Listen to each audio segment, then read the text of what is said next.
तो ये 2 महीनों में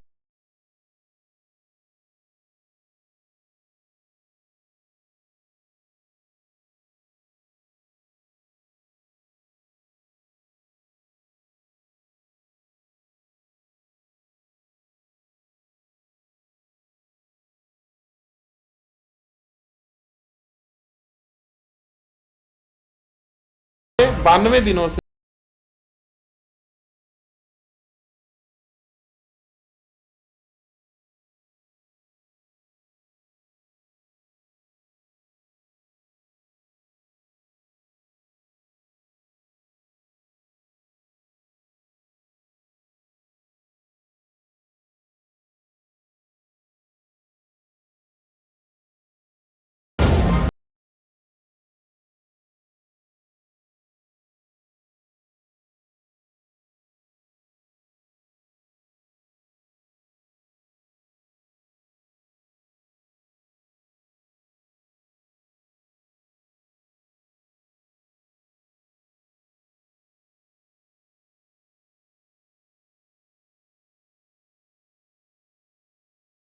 फिर इसने मुझे डराने की कोशिश की।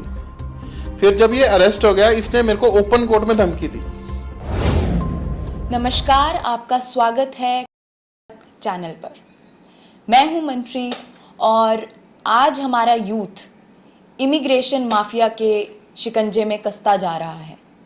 आज हमारा यूथ बाहर जाने की तलब में अपनी जमा पूंजी को गवा बैठा है और इन सब के पीछे है इमिग्रेशन माफिया। ये सारी चीज़ें तो बहुत समय से चली आ रही हैं, पर बीते कुछ दिनों में कुछ ऐसा हुआ है जिससे कि ये मुद्दा फिर से एक बार आग पकड़ रहा है। हमारे साथ हैं एडवोकेट वरिंदर, जिनसे हम आज पूछेंगे कि ऐसी क्या घटना घटित हुई जिसकी वजह से एक बार फिर इमिग्रेशन के मुद्दे पर हमें नज़र देने की ज़रूरत है। वरिंदर जी, आपका स्वागत है। सबसे पहले तो मेरा आपसे ये सवाल है कि कल इस सेक्टर में, सेक्टर 70 मोहाली में ऐसी कौन सी घटना घटी जिससे कि आपको इस चीज़ में आना पड़ा और आपकी इसमें क्या इन्वॉल्वमेंट रही, तो आप इस बारे में इस पर रोशनी डालिए। एक केस चल रहा है चंडीगढ़ में, स्टेट वर्सेस ज्योति ठाकुर। इसकी एक एफआईआर हुई थी 2018 में। एक कंपनी थी हाई कमीशन फैसिलिटेशन सर्विसेज, जिसको लेके एक फ्रॉडस्टर दविंदर गिल के अगेंस्ट एफआईआर हुई थी।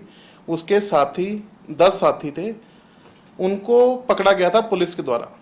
दविंदर गिल शुरू से बचता आ रहा था। उसी को पकड़ने के चक्कर में कल हमें सेक्टर 70 में इसका जो घर है, 81 नंबर है घर का, हम वहाँ पे गए थे। हमें सूचना मिली थी कि पुलिस इसे कोर्ट ले जाने की बजाय इसके घर लेके गई है, which is against the law. तो मुझे पहले ये यकीन नहीं आया कि ऐसा कैसे हो सकता है कि पुलिस एक जो दोषी है, जिसको जेल में रखा हुआ है, वो घर कैसे जा सकता है without the permission of court. तो इस सूचना के आधार पर मैं जब उसके घर पहुंचा तो मुझे बड़ी हैरानी हुई। मैंने जब उसको सामने पाया, जब मैंने देखा कि ये अपने घर के अंदर है, उसके साथ पुलिस वाले भी थे। पुलिस वाले ऐसे खड़े थे जैसे इसके पर्सनल सिक्योरिटी गार्ड्स होते हैं। मेरे साथ कुछ मीडिया कर्मी थे जिन्होंने इस चीज़ का सारा वीडियोग्राफी की, बट हमें देखते ही दविंदर गिल अंदर को भाग गया अपने घर के, and we will not be able to capture his photos. But fortunately हम इसके साथ जो पुलिसकर्मी थे और जिस इंसान को ये मिलने आया था, उसकी वीडियो कैप्चर हो गई थी। तो उसके आधार पर हमने एक कंप्लेंट मूव की एसपी रोपड़ को। उसकी तफ्तीश में ये सामने आया कि वो जो 2 पुलिसकर्मी थे, दलबारा सिंह कांस्टेबल और अमरजीत सिंह एएसआई, उन्होंने ये कबूला, हाँ जी हम दविंदर गिल को इसके घर सेक्टर 70 हाउस नंबर 81 में लेकर गए थे। जब ये जांच में सामने आया तो कुछ और भी खुलासे हुए। उस खुलासे में ये सामने आया कि पिछले 180 दिनों से ये जेल में बंद है, जबकि ये जेल में बंद ही नहीं है। इसको पुलिस कर्मियों ने 5 स्टार फैसिलिटी दी हुई थी। हमें लगा शायद 5 स्टार फैसिलिटी इसको जेल में दी गई है, बल्कि जब आरटीआई के द्वारा हमें पता लगा ये जेल में था ही नहीं। इसको हॉस्पिटल के एक एसी कमरे में रखा गया। वो आरटीआई की इंफॉर्मेशन भी हमारे पास है, वो मैं आपके साथ शेयर कर दूंगा। उस खुलासे से कुछ और चीजें भी सामने आई। हमारे इस केस में इसको जब पकड़ा गया था तो इसके चार्जेस फ्रेम होने थे पिछले साल नवंबर में। आप देखिए, नवंबर से लेके अब जून तक 7 महीने हो गए। जो चार्जेस फ्रेम होने होते हैं वो 15 दिनों में होते हैं। 7 महीने हो गए, इसको कोर्ट में ही नहीं पेश किया गया। 15 पेशियां हुई हैं, एक भी पेशी पे इसको पेश नहीं किया गया। हर बार यह कहा जाता था कि गार्ड नहीं है। गार्ड मीन्स की police, there are less policeman who can take him from the jail to the court. तो हमें लगा शायद पहले इलेक्शंस थे, इस कारण नहीं लेके आ पाए होंगे। फिर हमें लगा कोई प्रॉब्लम होगी, इस कारण नहीं लेके आए। इसके चलते मुझे एक आरटीआई डालनी पड़ी। आरटीआई के जो जवाब मुझे मिला वो बड़ा मतलब चौंकाने वाला था, जब उसमें लिखा कि 92 दिनों से, पिछले 92 दिनों से ये हॉस्पिटल में 5 स्टार फैसिलिटीज एंजॉय कर रहा है। He was having mobile with him. इसको कोई भी मिल सकता था, ये किसी को भी मिल सकता था। और जब भी ये पुलिस वालों के साथ कोर्ट में आया है, ऐसा लगता था जैसे इसके पर्सनल सिक्योरिटी गार्ड्स हैं, वो इससे 2 फुट दूर चलते थे। नहीं तो एक मुजरिम को जब कोर्ट में पेश किया जाता है तो उसको बख्शी खाने लेके जाते हैं। इसको बख्शी खाने ही नहीं लेके जाते थे, इसको दूसरी साइड से लेकर आते थे।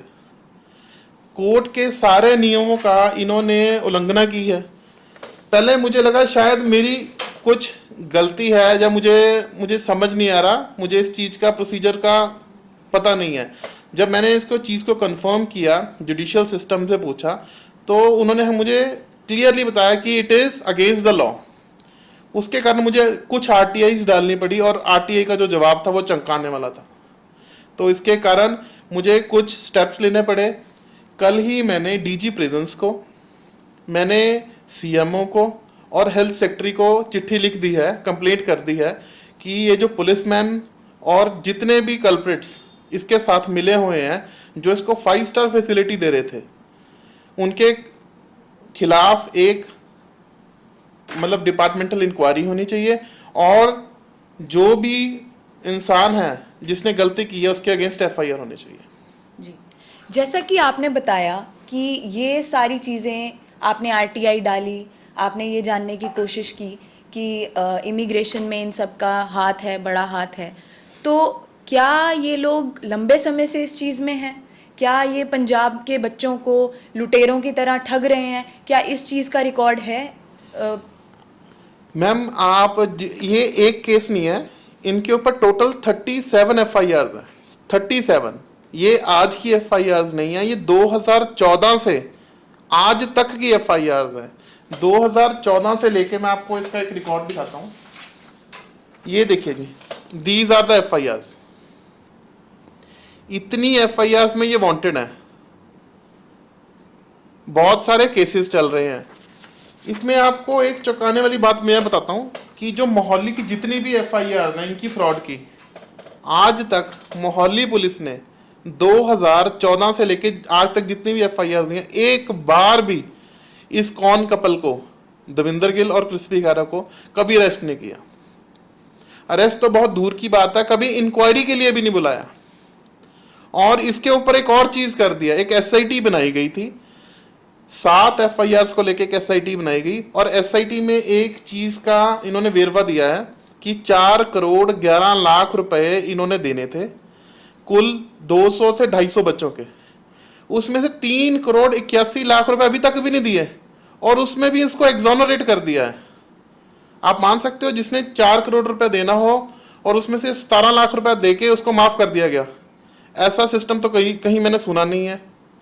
तो और उस एसआईटी की रिपोर्ट के बिहाफ पर इन्होंने हाई कोर्ट से बेल ले ली, झूठ बोलकर।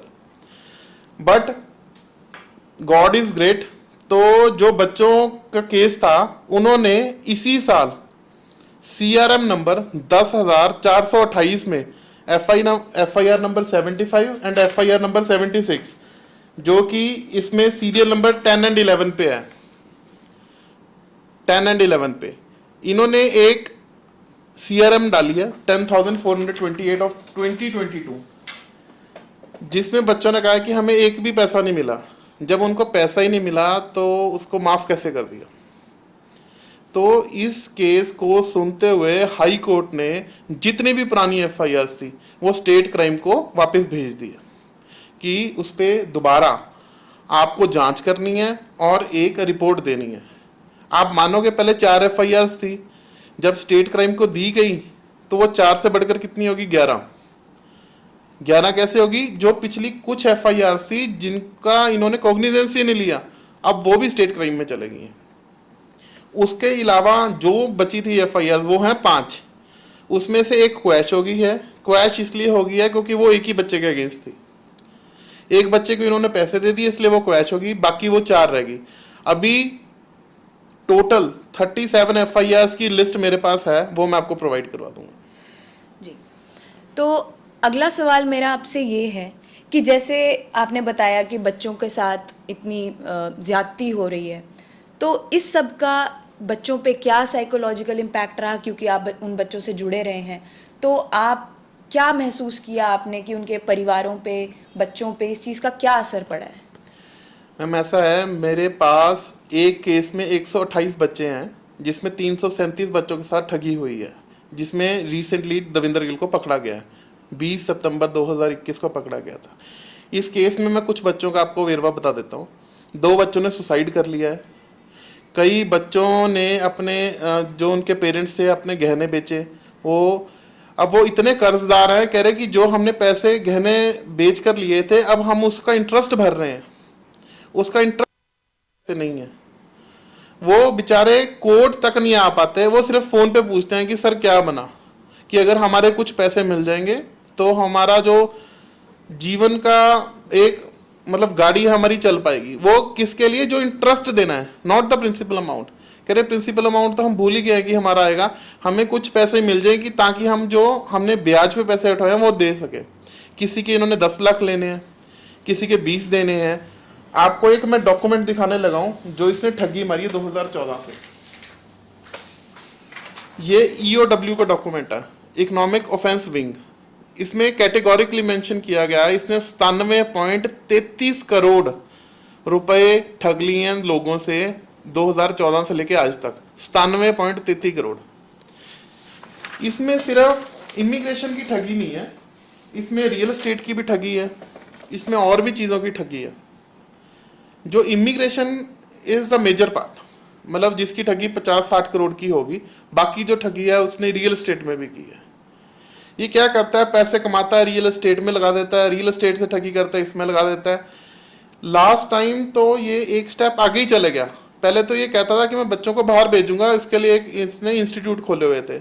अब इसने कॉलेज ही खोल लिया जिसका नाम था school of international studies. College में ये कह रहा है कि मैं 6 महीने यहाँ पढ़ाऊंगा और 1.5 साल बाहर। ऐसा कुछ करने के लिए एक ट्विनिंग अरेंजमेंट नाम का एक लाइसेंस होता है, वो इंडिया में सिर्फ 1-2 बंदों के पास ही है। वो without twinning arrangement I don't know how he run that institute. और उससे एक और बड़ी बात ये है कि इसके ऊपर एफआईआर होने के बावजूद भी वो कंपनी अभी भी चल रही है। जब पुलिस वालों को इसके बारे में बताया जाता है वो कुछ नहीं करते, वो कहते हैं कि हम क्या कर सकते हैं। फेज 1 पुलिस स्टेशन को इतनी बार बता दिया गया है कि इन बंदों ने ठगी की है, ये अभी भी ये काम चला रहे हैं। तो पुलिस वाले बस एक ही बहाना मारते हैं कि इन्वेस्टिगेशन चल रही है। और आप मानेंगे 450 बच्चों के साथ ठगी वहां पे की है जो रिसेंट की है। 14 करोड़ रुपया तो ये 2 महीनों में ये ठग गए बच्चों से। इतनी ठगी होने के बावजूद भी पुलिस हाथ पे हाथ धर के बैठी है। मैं ऐसा नहीं कहूंगा हाथ पे हाथ धर के बैठी है, आंखें बंद करके बैठी है। अब police must be knowing the reason why they are doing so, because जब चीजें आपके सामने हैं, बच्चे रो रहे हैं, चीख रहे हैं, पुकार रहे हैं कि हमारी हेल्प की जाए, तब ना आप एक तो एफआईआर काट रहे हैं। आप मानेंगे एफआईआर कटवाने के लिए 5-5 महीने एसएसपी ऑफिस के धक्के खाने पड़े बच्चों को। 10 बार मैं गया हूं एसएसपी ऑफिस बच्चों के साथ। मानो अगर एक वकील को 10 बार जाना पड़ेगा तो एक आम आदमी का तो आप भूल जाइए कि उसको एफआईआर रजिस्टर करेंगे। अभी भी कुछ बच्चे ऐसे हैं जिनकी एफआईआर रजिस्टर नहीं की गई। उनको एक आंसर क्या दिया गया एसएसपी साहब के द्वारा कि हमने ये इंक्वायरी एसपी को दी हुई है, एसपी छुट्टी पे गए हुए हैं, वो जब छुट्टी से आएंगे तो आपकी एफआईआर रजिस्टर होगी। और जब पता किया कि वो छुट्टी से कब आएंगे, उन्होंने बोला अक्टूबर में आएंगे। मतलब एक बंदा जो ठगी कर गया है और वहाँ पे बैठा है, उसके ऊपर एफआईआर नहीं होगी जब तक हमारे महाशय पुलिस वाले नहीं आएंगे। मतलब आप ठगी करो और आराम से बैठो, ये सिस्टम बन चुका है मोहाली में। बट ये तो खुश नसीबी है चंडीगढ़ वालों की कि ईओडब्ल्यू ने आज तक जो काम नहीं हुआ था वो करके दिखाया, इसको अरेस्ट किया। अदरवाइज इसको कोई अरेस्ट ही नहीं कर रहा था। Nobody was arresting Davinder Gill and till date Crispy Khaira has not been arrested by any police official when more than 30 FIRs are registered against her. तो मनिंदर जी, जैसा आपने जिक्र किया कि कुछ लोग इनके साथ जुड़े हैं इस चीज़ में, इस पूरे स्कैंडल में, इस पूरी लूट में, तो उन लोगों के बारे में क्यों पुलिस उन तक नहीं पहुंच पा रही है, कहाँ कमी रह रही है, इस पर आपका क्या ख्याल है?